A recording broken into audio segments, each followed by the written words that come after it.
વિગતે વાત કરવા માટે જોડાઈ રહ્યા છે ટીવીના સંવાદદાતા નરેન્દ્ર એક તરફ મોટા નેતાઓ ના પાડી રહ્યા છે કે તેઓ હવે ચૂંટણી નહીં લડે। હવે તબક્કે આખરે કોંગ્રેસની મુશ્કેલી ચોક્કસપણે વધી રહી છે કે આખરે લડાવવા માટે કયા ચહેરાઓને આગળ કરવા। હવે તબક્કે આજની જે બેઠક છે સીઈસીની કેટલી મહત્વપૂર્ણ બની રહેશે અને કયા એવા નામો છે કે જેની પર અંતિમ મોહર લાગી શકે છે? નરેન્દ્ર,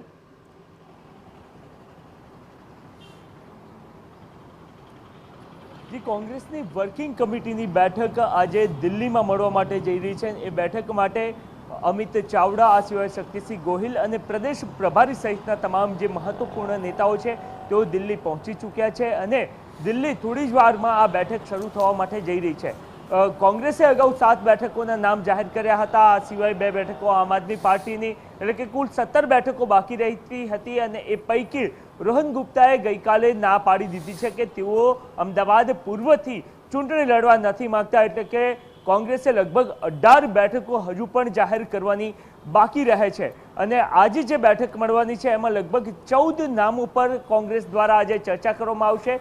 ભારતીય જનતા પાર્ટીએ જે 4 બેઠકો પર પોતાના કેન્ડિડેટ જાહેર કર્યા નથી, ત્યાં કોંગ્રેસ થોભો અને રાહ સ્થિતિમાં જોવા મળી રહી છે। એટલે કે એ જે 4 બેઠકો છે, મહેસાણા, અમરેલી, સુરેન્દ્રનગર અને જૂનાગઢ, આ 4 બેઠકો પર આજે ચર્ચા નહીં થાય। બાકીની 14 બેઠકો પર અંતિમ મહોર વાગતી આજે જોવા મળશે અને એમાં એ પૈકીના કેટલાક નામો છે એમાં સ્પષ્ટતા થતી જોવા મળી રહી છે। જેમ કે જો વાત કરવામાં આવે તો આણંદથી અમિત ચાવડા હશે, આ સિવાય છોટાઉદેપુરથી સુખરામ રાઠવાને કહી દેવામાં આવ્યું છે।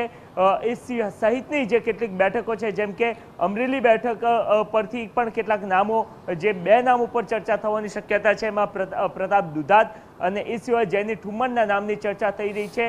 અહીંયા અમદાવાદ પૂર્વથી વધુ એક નામ, કારણ કે રોહન ગુપ્તાએ ના પાડી દીધી છે, ત્યારે શહેર પ્રમુખ રહેલ હિંમતસિંહ પટેલના નામની પણ ચર્ચા થઈ રહી છે, તો એમની પસંદગી કરવામાં આવી શકે છે।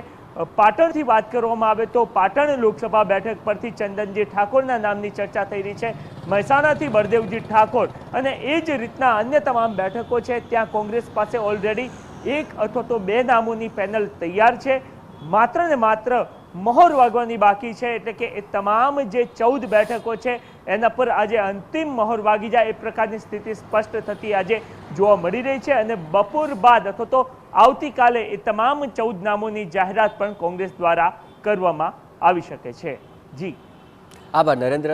તો આખરે આ સીઈસીની બેઠક આજે પૂર્ણ થયા બાદ કયા નામો સામે આવશે ગુજરાતમાં લોકસભા ચૂંટણીના ઉમેદવારોને લઈને તે જાણવું અત્યંત રસપ્રદ બની રહેશે।